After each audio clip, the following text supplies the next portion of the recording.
இந்த செய்தியை உங்களுக்காக வழங்குவது அருண் மசாலா. 1983 ஆண்டிலிருந்து தரத்துடன் தன்மை மாறாத அறுசுவை சமையலுக்கான அருண் மசாலா.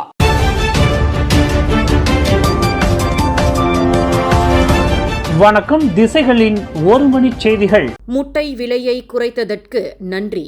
இன்னும் விலை குறைக்கப்பட வேண்டிய பொருட்கள் நிறைய உள்ளதாக அன்வாருக்கு நினைவுறுத்துகிறார் முஹிடின். பொருட்களின் விலைகளை குறைப்பதில் பிரதமர் டத்தோசரி அன்வார் இப்ராஹிம் விரிவான செயல்முறையை அறிவிப்பார் என தாம் பெரும் எதிர்பார்ப்புடன் இருந்த நிலையில் அவர் ஏமாற்றத்தை அளித்துவிட்டதாக முன்னாள் பிரதமர் தான் ஸ்ரீ முஹிடின் யாசின் தெரிவித்துள்ளார். உதவித்தொகை மறுசீரமைப்பின் வழி மிச்சப்படுத்தப்படும் 4 பில்லியன் வெள்ளி மக்களுக்கு திருப்பி அளிக்கப்படும் என அன்வார் இதற்கு முன்பு கூறியிருந்தார். அதன் அடிப்படையில் அத்தொகையை உட்படுத்திய பொருளாதார ஊக்குவிப்பு மற்றும் மக்கள் உதவி திட்டங்களை அன்வார் நேற்று அறிவிக்காமல் போனது அவர் மீதான தமது எதிர்பார்ப்பை சரிய செய்துவிட்டதாக பெர்சத்து தலைவருமான முஹிடின் அவரது ஃபேஸ்புக்கில் குறிப்பிட்டுள்ளார். முட்டை விலையில் 3 சென்களை குறைத்ததற்காக அன்வாருக்கு நன்றியை கூறிக்கொண்ட அவர் இன்னும் விலைகள் குறைக்கப்பட வேண்டிய அடிப்படை பொருட்கள் நிறைய உள்ளதை சுட்டிக்காட்டினார். டீசல் உதவித்தொகை மீட்டுக் கொள்ளப்பட்டதால் முட்டை விலை மட்டும் ஏற்றம் காணவில்லை. மாறாக மக்கள் பயன்படுத்துகின்ற அதிகமான பொருட்களும் பள்ளி பேருந்து கட்டணம் உள்ளிட்ட சேவைகளுக்கான கட்டணங்களும் அதிகரித்துள்ளதாக முஹிடின் கூறினார். நேற்று நாடு முழுவதும் A-B-C கிரேட்டுகளிலான கோழி முட்டைகளின் சில்லறை விலைகளில் 3 சென்கள் குறைக்கப்படுவதாக பிரதமர் அன்வார் அறிவித்திருந்தார். A கிரேட் முட்டை 42 சென்னாகவும், B கிரேட் முட்டை 40 சென்னாகவும், C கிரேட் முட்டை 38 சென்னாகவும் விலை நிர்ணயம் செய்யப்பட்டுள்ளதாகவும் அன்வார் கூறியிருந்தார். ஸ்லாங்கூர் கோம்பாக்கிலுள்ள சமயப்பள்ளி ஒன்றில் இருவரின் உயிரை பறித்த நச்சுணவு பாதிப்பு தொடர்பில் கேட்டரிங் நடத்துனர் உட்பட 15 நபர்களிடம் போலீஸ் கடந்த வாரம் விளக்கத்தை பதிவு செய்துள்ளது. சம்பந்தப்பட்ட பள்ளியில் நடத்தப்பட்ட நிகழ்ச்சியின் ஏற்பாட்டாளர், செயற்குழு உறுப்பினர்கள், பள்ளி முதல்வர் முதலானோர் அதில் அடங்குவர் என கோம்பாக் மாவட்ட போலீஸ் தலைவர் அசிஸ்டன்ட் கமிஷனர் நூர் அரீஃபின் முகமது நசீர் தெரிவித்தார். நச்சுணவால் பாதிக்கப்பட்டவர்களிடம் இன்று விளக்கம் பெறப்படும் என்றார் அவர்.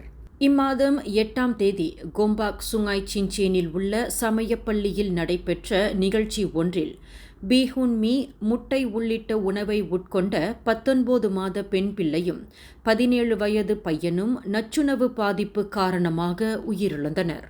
அது குறித்து விசாரணையை தொடங்கிய ஸ்லாங்கூர் சுகாதாரத்துறை அந்நிகழ்ச்சியில் பங்கேற்றிருந்த 247 பங்கேற்பாளர்களில் 82 பேர் நச்சுணவு பாதிப்புக்கு இலக்கானதை கடந்த வாரம் உறுதிப்படுத்தியது. மலேசியாவுக்கு இன்று அதிகாரப்பூர்வ முதல் பயணத்தை மேற்கொள்ளவுள்ள சீனாவின் பிரதமர் லீ ஜியாங்குடன் சந்திப்பை நடத்தவுள்ளார் பிரதமர் டத்தோஸ்ரீ அன்வார் இப்ராஹிம்.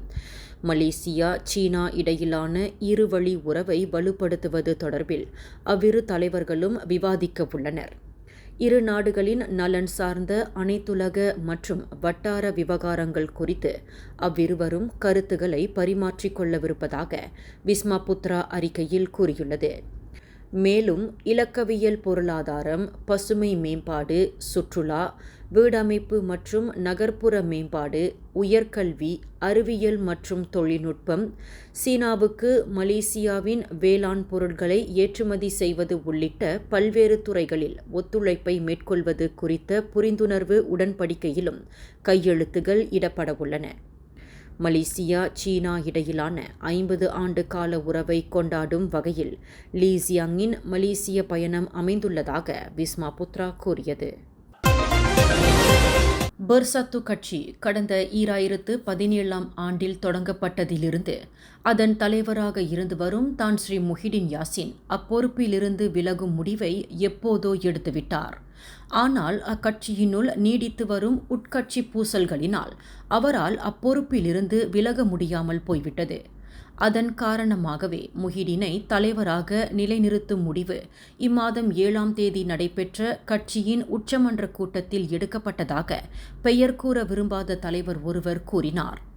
இவ்வாண்டு அக்டோபரில் பெர்சத்துவின் கட்சி தேர்தல் நடைபெறவுள்ள சூழலில் உட்கட்சி பூசல்கள் மேலும் தீவிரமடையும் என எதிர்பார்க்கப்படுகின்றது.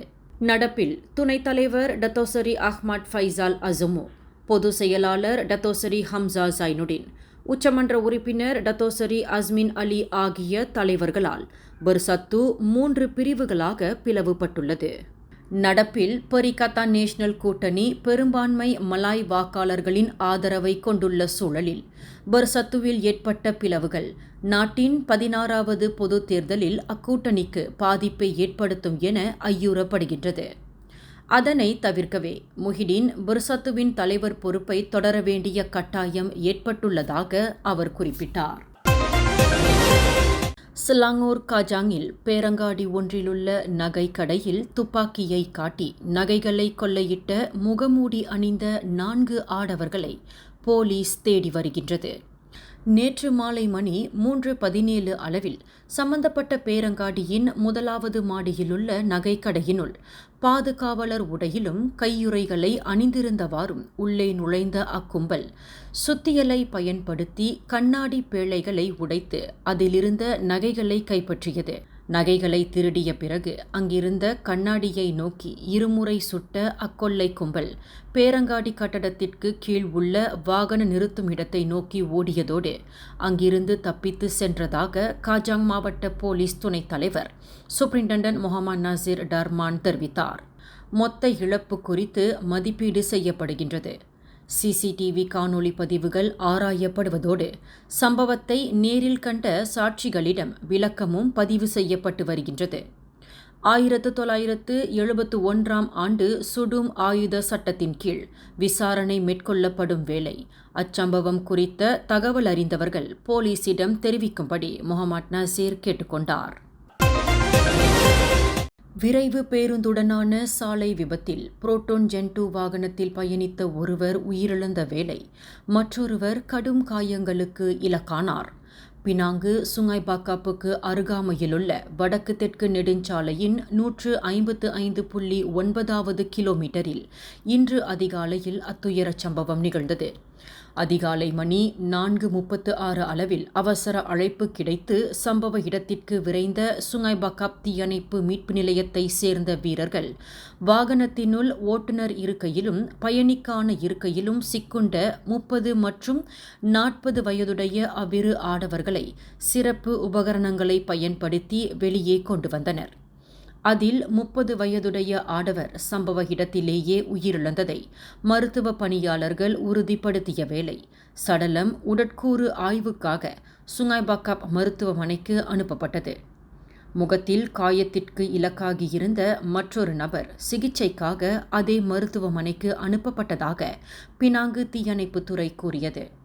இவ்வேளை அந்த விபத்தை உறுதிப்படுத்திய போலீஸ் அது குறித்து விசாரணையை முடுக்கிவிட்டுள்ளது. 3 வாகனங்களை உட்படுத்திய சாலை விபத்தில் மோட்டார் சைக்கிளோட்டி சம்பவ இடத்திலேயே உடல் சிதைந்து பரிதாபமாக உயிரிழந்தார். கடா பலிங் ஜலான் பாரிட் பஞ்சாங்கிலுள்ள கம்போங் பாக்கோங்கில் நேற்று அந்த விபத்து நிகழ்ந்தது. விபத்தில் உயிரிழந்தவர் தொழிற்சாலை பணியாளரான 29 வயது முகமது ஹஃபீசுடின் ஹஷீம் என அடையாளம் கூறப்பட்டது. கம்போங் அசாம் ஜாவாவிலிருந்து பாரிட் பஞ்சாங்கை நோக்கி சென்று கொண்டிருந்த போது அவ்வாடவர் செலுத்திய மோட்டார் சைக்கிள் கட்டுப்பாட்டை இழந்து முன் சென்று கொண்டிருந்த பொருடுவா பேசா வாகனத்தின் பின்புற பகுதியை மோதியது.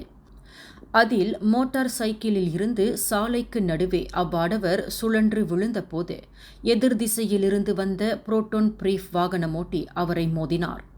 தலையில் பலத்த காயங்களுக்கு இலக்கான அவ்வாடவர் சம்பவ இடத்திலேயே உயிரிழந்தது உறுதி செய்யப்பட்ட பிறகு சடலம் உடற்கூறு ஆய்வுக்காக கூலிம் மருத்துவமனைக்கு அனுப்பப்பட்டதாக பாலிங் மாவட்ட போலீஸ் தலைவர் சூப்பரிண்டென்டன்ட் ஷம்சுடின் மாமாட் தெரிவித்தார்.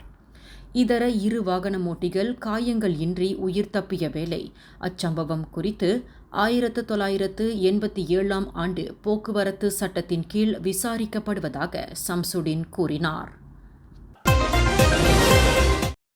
நகரி சம்பிலான் ஜம்போலில் உள்ள பள்ளிவாசலில் ஹஜி பெருநாள் அன்று மாட்டை பலியிட விரும்பிய பள்ளி ஆசிரியையின் எண்ணம் நிறைவேறாமல் போனதால் அவர் பெரும் ஏமாற்றத்திற்கு உள்ளானார். மாட்டை வாங்குவதற்காக இம்மாதம் 12ஆம் தேதி மாடுகளை விற்பவரான அனீஸ் என்பவரை 39 வயதுடைய அந்த ஆசிரியை வாட்ஸ்அப் செயலி வாயிலாக தொடர்பு கொண்டு பேசியுள்ளார். மாட்டிற்கு 2900 வெள்ளி விலையை நிர்ணயித்த அவ்வாடவர் அந்த ஆசிரியையிடம் அவரது பொருளக கணக்கின் எண்ணையும் வழங்கியுள்ளார். கடந்த ஞாயிற்றுக்கிழமை இணையம் வாயிலாக அந்த ஆசிரியை முழு தொகையையும் செலுத்தியதை அடுத்து அவர் கூறிய பள்ளிவாசலில் மாடு இறக்கப்படும் என அவ்வாடவர் உறுதியளித்திருந்தார்.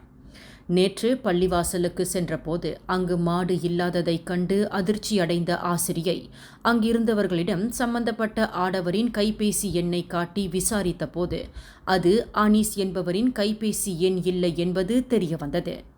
தாம் ஏமாற்றப்பட்டதை உணர்ந்த அந்த ஆசிரியை நேற்று மாலை மணி 6:12 அளவில் போலீசில் புகார் அளித்ததை அடுத்து அது குறித்து விசாரிக்கப்படுவதாக ஜம்புல் மாவட்ட போலீஸ் தலைவர் சூப்பரிண்டென்டென்ட் ஹூ சாங் ஹூக் கூறினார்.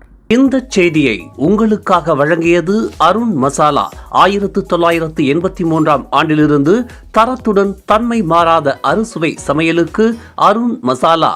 மேலும் செய்திகளை தெரிந்து கொள்ள கீழே இருக்கும் பெல் பட்டனை அழுத்துங்கள். உங்கள் மகிழ்ச்சியை வெளிப்படுத்த லைக் மற்றும் ஷேர் செய்யுங்கள். தொடர்ந்து திசைகளோடு இணைந்திருக்க சப்ஸ்கிரைப் செய்யுங்கள்.